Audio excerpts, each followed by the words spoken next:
up, y'all? Happy Friday, and welcome to another edition of On the Needle. So we are back, and I had to do my scroll through all of my videos before I decided on this vinyl because I thought I've reviewed this one before, but turns out I haven't. I have reviewed a Lauryn Hill vinyl, but I have not reviewed the Fugees. So, the Fugees, I mean, this is just quintessential 90s music. I feel like this album right here, The Score, 1996. This album had such a huge run. It was like 2 years before it really kind of lost steam. And really, to be honest, the remake of Killing Me Softly was the huge hit from this album. Of course, Fuji Live was a really big hit as well, and Ready or Not, to this day, that's one of my favorite Fuji songs.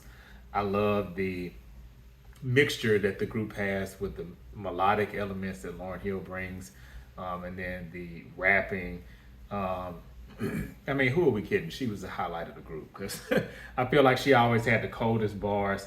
But I do like Wyclef and Pras as well. I even like some of their solo music.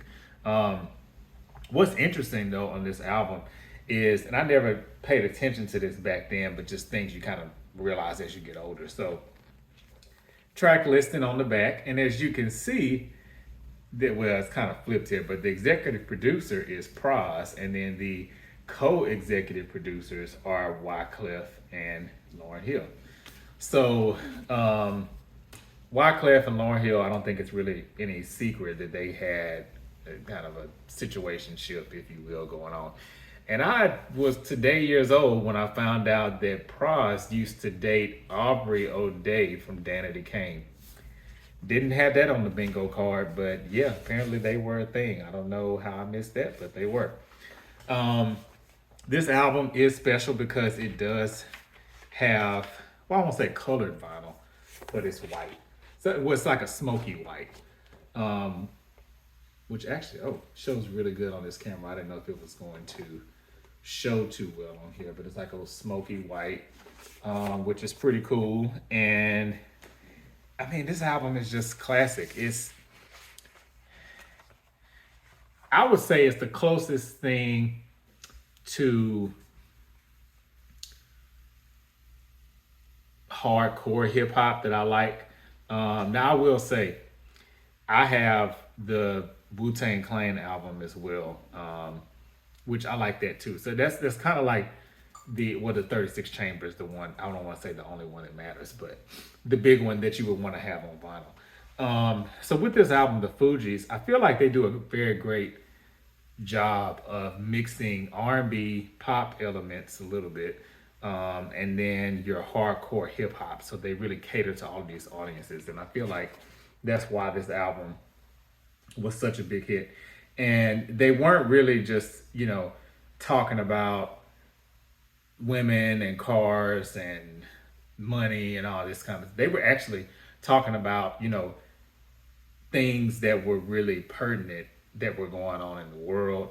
I feel like some of these songs on here, songs like Zealots, The Beast, if they were released today, maybe they wouldn't have exactly the same impact, but I do feel like a lot of these tracks were a little bit ahead of their time in a way.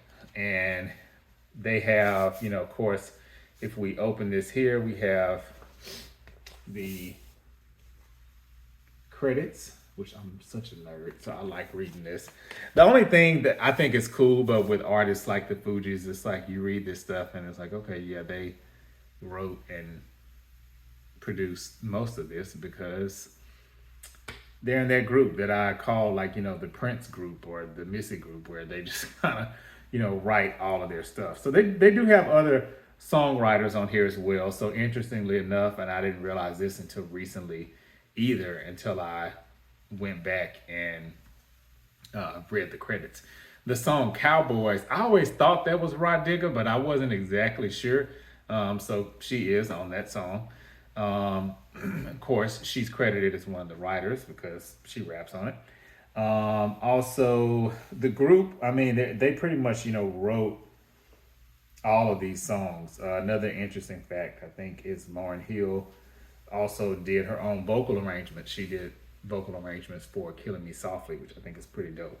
Um, I don't feel like, and this is just my opinion, I don't feel like we'll get another